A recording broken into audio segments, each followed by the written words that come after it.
चिराग जी और प्रशांत जी दोनों एक हो चुके हैं। चिराग जी को मुख्यमंत्री की घोषणा प्रशांत जी को कर देनी चाहिए।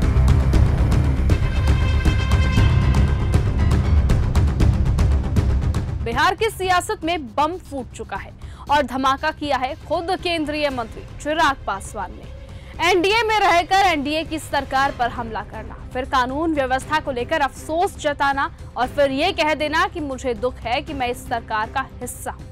ये बयान किसी विपक्षी नेता का नहीं बल्कि खुद उस गठबंधन के केंद्रीय मंत्री का है। चिराग के बयान से बिहार की राजनीति में एक नई आग भड़क गई है। सवाल है कि क्या अब चिराग एनडीए को अलविदा कहने वाले हैं? क्या 2020 जैसा लोन वुल्फ रोल दोहराया जाएगा? और इस आग में घी डालने आ गए हैं पप्पू यादव। उन्होंने तो सीधा सीधा कह दिया है कि प्रशांत किशोर को चिराग पासवान को मुख्यमंत्री घोषित कर देना चाहिए। अब ये चौंकाने वाली बात नहीं कि एक सियासी संकेत है कि बिहार में एक नया समीकरण, एक नया मोर्चा आकार ले रहा है, जिसमें नीतीश कुमार और भाजपा दोनों के लिए खतरे की घंटी बज चुकी है। पप्पू यादव ने साफ कह दिया, एनडीए को हराना है तो चिराग और पीके को एक होना पड़ेगा और अगर वो साथ नहीं आते तो हमारा साथ तो हम खुला विरोध करेंगे। यानी कि एक शब्दों में उन्होंने कह दिया है कि चिराग पासवान और प्रशांत किशोर एक हो चुके हैं। पहले आप वो बयान सुनिए। चिराग जी और प्रशांत जी दोनों एक हो चुके हैं। चिराग जी को मुख्यमंत्री की घोषणा प्रशांत जी को कर देनी चाहिए। चिराग जी उधरों दोनों में कैसे काम चलेगा?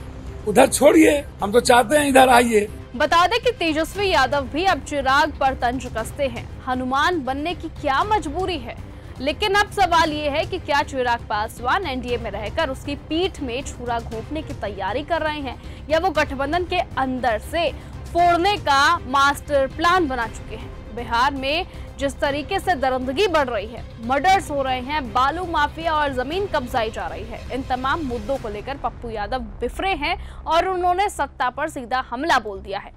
वो बोलते हैं कि नेता लोग अपराधियों की परिक्रमा कर रहे हैं और गरीब जनता रो रही है। सीमांचल से लेकर सहरसा तक जमीन पर बैठे नेता ने कहा कि इस बार एनडीए को एक सीट भी नहीं जीतने देंगे। बिहार की सियासत में ये बदलाव का संकेत नहीं, सुनामी का आगाज है। चिराग पासवान अगर अब भी एनडीए में टिके रहे तो विरोध की आग उन्हें जला देगी और अगर निकलते हैं तो बिहार में तीसरे फ्रंट की भूमिका में सबसे बड़ा चेहरा बनकर वो उभर सकते हैं।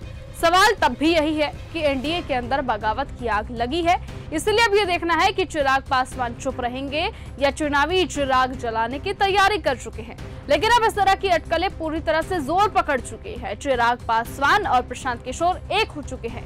ये अटकलें हर रोज उठ रही है, जिन पर पूर्ण विराम पप्पू यादव ने लगा दिया है।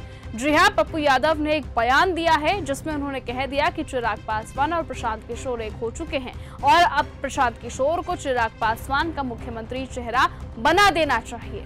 इस तरह का बयान खुद पप्पू यादव ने दिया है। लेकिन अब देखना होगा कि क्या सचमुच ये जो अटकलें हैं ये सच है या नहीं, क्योंकि ना तो अभी तक प्रशांत किशोर ने कोई बयान दिया है और ना ही चिराग पासवान ने अपनी ओर से कुछ भी स्वीकार किया है। इसलिए अब ये देखना है कि कब आखिरकार इन अटकलों से पर्दा उठता है, कब ये अफवाहें सच साबित होती है। क्या पप्पू यादव ने जिस तरीके से इतना बड़ा बयान दिया है वो बयान सच्चा है या झूठा, ये आने वाला वक्त बताएगा। लेकिन तब तक के लिए आप बने रहिए और ऐसे ही देखते रहिए न्यूज गंगा। नमस्कार।